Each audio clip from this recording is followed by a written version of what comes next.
Luke Cage, episode 3 and 4. Who's gonna take the weight and step into the arena? Step into the arena is also a classic Gangstar song. If you haven't heard it, go check it out. Boom, do your hip hop history. But Joe, let's get into another two pretty good episodes. Part 3 is a direct continuation of episode 2, and man, Cottonmouth Stokes, whatever you want to call him, he gonna pay for Pop's funeral because he really was legitimately upset about the death of Pops. He had respect for him, and so he gonna pay for his funeral.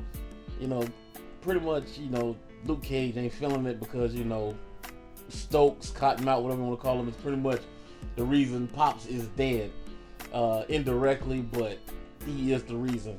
So the conflict between them two is still growing, and Luke Cage pretty much decides to step his game up as far as being more of a proactive and being a hero and helping out people with this power he has. Of course, the whole motto started with Spider-Man in the Marvel universe. With great power comes great responsibility. So he sees that he has these abilities, and the neighborhood, the people really need him. So he's gonna try to help out because once again, he saw what happens to Pops, and he did save the little boy, but he lost his friend, and he knows that Cottonmouth's not gonna stop. He's still throwing jabs at him about being broke, and even though Luke Cage is really from New York, he's like all the other people, they gotta obey by the rules and struggle and strive to live life, and so he kind of just throwing shots at all the people when they pretty much disrespecting Luke Cage, so great scene, man. We also found out that Bobby Fish is talking about, we gotta pay the lease or whatever on Pop's shop, but they're gonna lose it. And of course, it's damaged very heavily from the gunfire.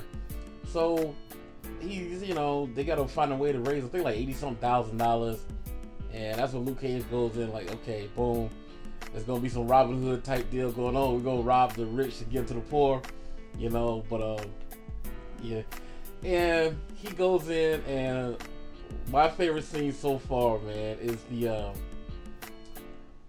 he puts on his headset and he started playing Wu-Tang Bring the Ruckus. Oh my gosh, man, I got hyped. That was a classic hip-hop black superhero moment. I'm a diehard Wu-Tang fan, so that meant a lot for me, man, to see him. Like, when Wu-Tang came on the music scene, man, it just bust through because there was nobody sounding like them in rap history, period. So when they kicked in the door, it looked like some raw, rugged hip-hop.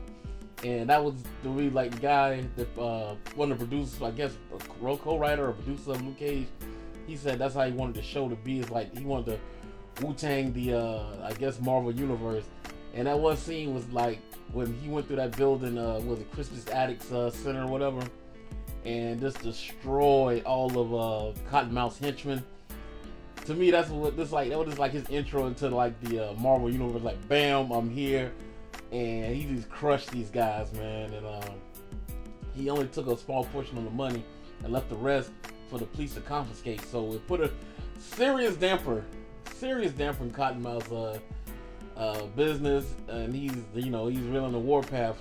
And so, as we saw, he's trying to get the money to straighten out the barbershop and everything, which is going good, But Cottonmouth's not playing that. He pretty much found out where Luke Cage lives. And it was a very touching moment he has between Luke Cage and his landlady. I can't think of her name. Nice Asian young lady, and he gives her some money and saying, like, I stopped these goons from taking your shop, but I did damage your place up. So he said, take the money, and he pretty much giving back to her anyway because they've been getting shaken down by Cottonmouth before. So boom, he was just trying to give back for what she had lost. And she had treated him kindly, and Cottonmouth blew up the shop with a missile. And it just ends the episode on that cliffhanger. But we also, before the missile hit, we saw that Luke Cage jumped on top of her to block the shield her with his own body. So we kind of say, okay, how it was. But I will say the one bad thing about this episode was the special effects of the explosion. That fire was so digitized, man. That was kind of, it was swanky. It didn't take away too bad, but it was very noticeable. And a couple of fight scenes when he attacked the goons inside of the stronghold. Yeah, that was kind of a couple of guys you could tell he missed them by a mile, but they go flying.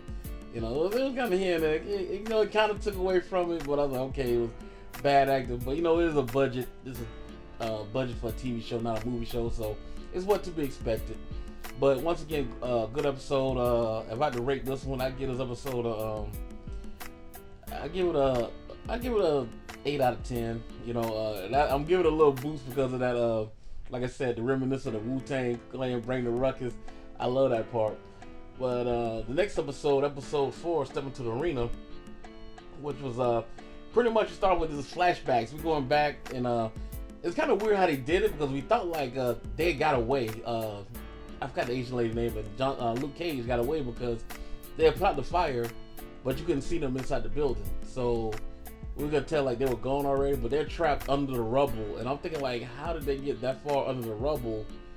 It was kind of weird how they did that. I was like, what? Is that like another floor under there? So that was kind of, they had some explaining to do on that one, but I guess it was another floor under the floor they were on, because if it was just base level, the way they were standing on top of the rubble, they should have been able to see that Luke Cage and she was still alive under there. But it is what it is. But Luke Cage has a flashback because who is history see what got it all started, and he had a rough. Seems somehow he used to be some law enforcement. He got framed, got like 90 something years, and the people inside of the prison, I think it was called like Seagate Prison. They was doing all kind of crooked stuff like they do in a lot of prisons in real life. And the CEO, Rockham, he was giving them a bad time. They're experimenting on prisoners. They're got them fighting illegal boxing matches for fun and betting purposes. And so pretty much they get Luke Cage mixed on this, and we find out his real name was Carl Lewis, and he pretty much lost his way, and he had to fight in order to keep his friend alive, and pretty much keep himself alive, because they kept repeatedly tell all the other inmates that he was an officer, was a cop. So pretty much in jail, that's like a death sentence for a cop, and he was in general population. So it was crazy. Well, it was wild to see how his hair was going wild. He just started turning into an animal. He was fighting. He wasn't washing. He wasn't taking care of himself. And he befriends this one guy called Squabbles or something like that, a Squibbles, something like that. And the guy's kind of had a limp, and they shake him down, and he gets beat up, and he finds out the secrets about Luke Cage's kind of like what he's plotting and everything. And they pretty much beat him to death. And then Luke Cage also befriends a female psychiatrist, and so Rockman takes this point and says, okay, now I know there's two people inside the prison that you care about, Squibbles and her. So he pretty much got Luke Cage by the balls, because this guy can do whatever he wants inside this prison. And so Luke Cage refuses to fight, and he sends Rockman sends his goons in to beat him. They damn near beat him to death, man. They just destroy his body, man. So he's pretty much dying in the infirmary, and the doctor was we found that the doctor that was experimental inmates actually uses this whatever contraption machine to try to accelerate his healing. But Rockman gets note of it, and he comes in and sabotages the experiment and sends it into overdrive, pretty much thinking it's going to kill him. And it ends up giving him his powers. The machine blows up, killing Rockman and injuring the doctor. And Luke Cage becomes pretty much invulnerable, and gets super strength and a healing factor because of this experiment. And he actually beats his way out of jail. Literally beats a hole inside of the prison and escapes through the water and stuff, which is crazy. But they did a little homage to him twice in this episode, as far as the old Power Man look, with the bandana, with the metal headband and the two metal wristbands.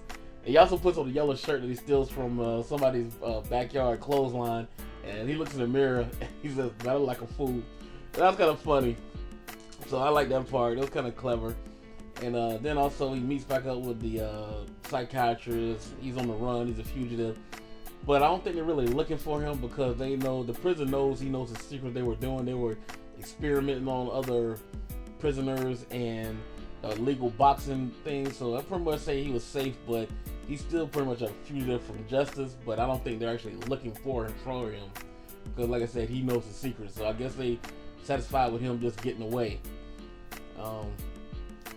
So it goes from there, and he goes back, flashes back to the present time, and he uses his strength to save him and the lady from the rubble that they're buried under, and it gets captured on TV, and the world sees that he has powers, just like other superheroes that they talk about. So he's pretty much unveiled to the world, and he tells them what his name is. He tells them Luke Cage, and here he is. He's born. He's one of the new heroes in the Marvel cinema.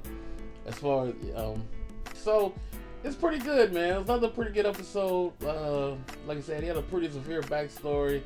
He found out he was once married, and I guess she died, and they didn't really dive too much into that. And we learned that he's actually from I won't say Savannah, Georgia. I know he is from Georgia, and his name was Carl. Carl Lucas. So got a lot of little backstory, character development by him, and so this episode was pretty. It slowed down with the action. It was just more of a character building episode. But once again, solid episode.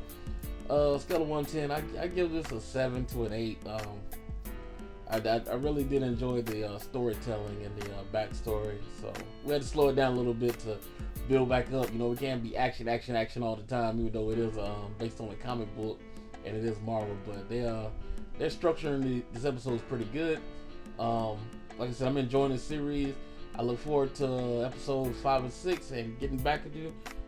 Tell me your thoughts in the comments section. If you like it, you love the episode. If you enjoyed this video, don't forget to like, comment, and subscribe. I really appreciate it. We're trying to grow the channel over here. This is Guru. Holla at y'all later. Peace.